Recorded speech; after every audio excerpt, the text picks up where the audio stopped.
আসলে 24-25 সনের নির্বাচনে আমি মুসা মিয়া ও রাশিদুল ইসলাম রাশেদ পরিষদ থেকে আমি সাধারণ সম্পাদক নির্বাচিত হই এবং মুস্তাফিজুর রহমান মিন্টু এবং এস.এম. শহীদুজ্জামান রিপন পরিষদ থেকে সভাপতি হিসাবে মুস্তাফিজুর রহমান মিন্টু সাহেব আসেন।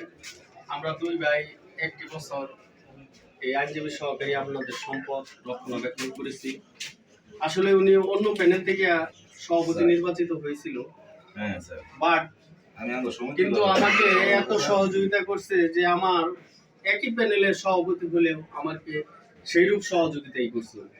কখনো সমিতি চালাইতে গিয়ে উনি কখনো হিংসার বশত হইয়া যে এই কাজ করা যাবে না বা এটা করবো না বা এই বাউসারে আমি স্বাক্ষর দেব না, উনি এমন ছিল না।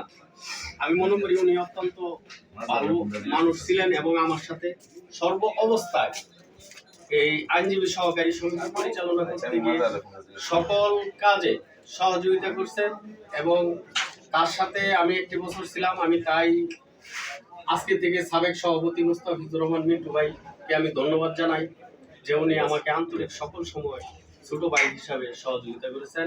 আর আমি আজকে আরেকটি কথা বলতে চাই, আমরা 3টি প্যানেলে এই বছর নির্বাচন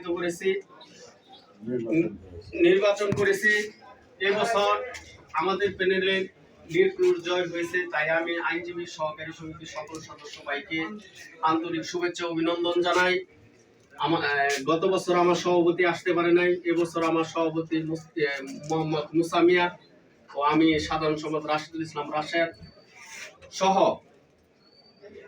যে সকল প্রার্থিতা করেছি তার মাঝে আমরা 17 জন উঠে এসেছি। তাই আমি সকল 51 জন প্রার্থীকেই বলবো যারা নির্বাচিত হতে পারে নাই তারা যাতে আমাদের এই সমিতি পরিচালনার জন্য সর্ব অবস্থায় সহযোগিতা করেন, এই আশা ব্যক্ত করে আমি আমার বক্তব্য শেষ করছি। আসসালামু আলাইকুম।